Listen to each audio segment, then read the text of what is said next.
এই দেখেন ইফেক্টসটি অ্যাড হয়ে গেল। তার মানে বারটি যে বরাবর থাকবে সেই বরাবরই কিন্তু ওই ইফেক্টসটি হবে। এভাবে করে আপনি একাধিক ইফেক্টস যোগ করে নিতে পারেন। বন্ধুরা, আমরা একইভাবে ফিল্টার যোগ করতে পারি। লেয়ারের উপরে ওই সাদা বারটি রেখে ওখানে স্পর্শ করব, নিচে ফিল্টার লেখা আসবে, ফিল্টারে স্পর্শ করব। আমার যে ফিল্টার পছন্দ হয় সেই ফিল্টার আমি নিয়ে নিব। আর মাঝখানে যে লাইনটা দেখছেন সামনে বলের মতো, ওটা আপনি কম বেশি করে ফিল্টার থিকনেস কম বেশি করতে পারেন। এখন লেয়ারে স্পর্শ করলাম, নিচে দেখেন ওভারলি লেখা আছে, ওভারলিতে স্পর্শ করলাম, তারপরে এখানে লেখা আছে অ্যাড ওভারলি, অ্যাড ওভারলিতে ক্লিক করলাম, আমার আরেকটা ভিডিও চলে আসলো। আমি যে দুটো ভিডিও পাশাপাশি রান করতে চাই সে দুটো ভিডিও, আগে তো একটা ভিডিও ছিল, নতুন আর একটা ভিডিওতে আমি ক্লিক করলাম। দেখেন এই ভিডিওটার নিচে আমার কিন্তু আগের ভিডিওটা আছে। আমি ইচ্ছা করলে এটাকে ছোট করতে পারি, এই চারপাশে যে বর্ডার আছে এই বর্ডার ধরে ছোট বড় করতে পারি। আপনারা ইচ্ছা করলে আগের ভিডিওর পাশাপাশি রেখেও দুটো ভিডিও একসাথে রান করতে পারেন। আবার ভিডিও এরকম ছোট করে কর্নারে দিয়ে বা যে কোনো জায়গায় প্লেস করতে পারেন। এভাবে করে আপনি দুটো ভিডিও একসাথে রান করতে পারেন। আপনি ইচ্ছা করলে যে কোনোটার ব্যাকগ্রাউন্ড বা দুটোরই ব্যাকগ্রাউন্ড আপনি পরিবর্তন করে নিতে পারেন। আপনি পিছনেরটার ব্যাকগ্রাউন্ড যদি না রাখতে চান, আপনি স্পর্শ করবেন, নিচে লেখা আসবে রিমুভ ব্যাকগ্রাউন্ড, রিমুভ ব্যাকগ্রাউন্ড স্পর্শ করবেন, দেখবেন ব্যাকগ্রাউন্ড রিমুভ হয়ে গেছে। আমরা আবার লেয়ারে স্পর্শ করব, নিচে স্টিকার লেখা আসবে।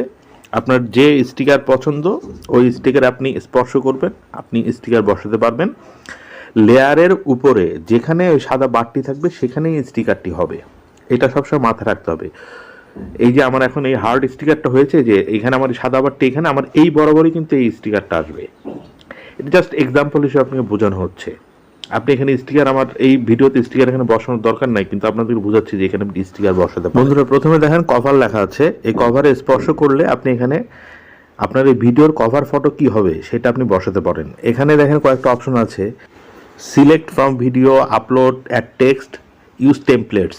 এই বিষয়গুলো ব্যবহার করে আপনি আপনার কভার ফটো করতে পারেন। যেমন আমরা এখানে যে দিস মার্চ কথাটি লিখেছি, এটা কিন্তু এই অ্যাড টেক্সটের মাধ্যমেই। বন্ধুরা, একদম প্রথম অপশনটি হচ্ছে অডিও মিউট। এখানে আপনি স্পর্শ করে আপনার ভিডিওর অডিওটাকে আপনি মিউট করে রাখতে পারেন। আর আপনি যদি নতুনভাবে অডিও সেট করতে চান, সেক্ষেত্রে আপনার লেয়ারের নিচে যে অ্যাড অডিও কথাটি লেখা আছে, এই অ্যাড অডিওতে আপনি স্পর্শ করুন। এই অ্যাড অডিওতে স্পর্শ করলেই আপনি দেখবেন নিচে বেশ কয়েকটি অপশন চলে আসবে। ওই অপশনগুলোকে আপনি ব্যবহার করে আপনার অডিও অ্যাড করতে পারেন। এই যেমন এখানে বেশ কয়েকটি অপশন চলে আসছে।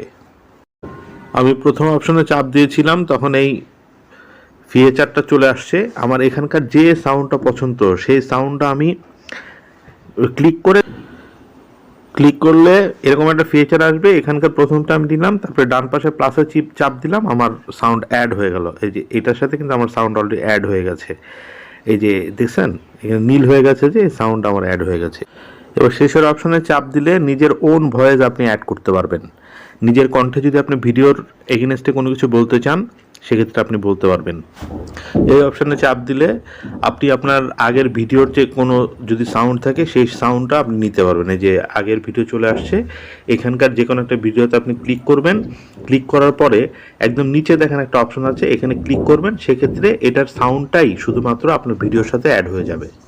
তো বন্ধুরা, এই হলো ক্যাপকাট এডিটিংয়ের একটা বেসিক ধারণা। মোটামুটি আপনারা এই ধারণার উপরে যদি ক্যাপকাট অ্যাপটিকে ঘাটাঘাটি করেন, তো সেক্ষেত্রে আপনারা আরও অনেক কিছু শিখতে পারবেন।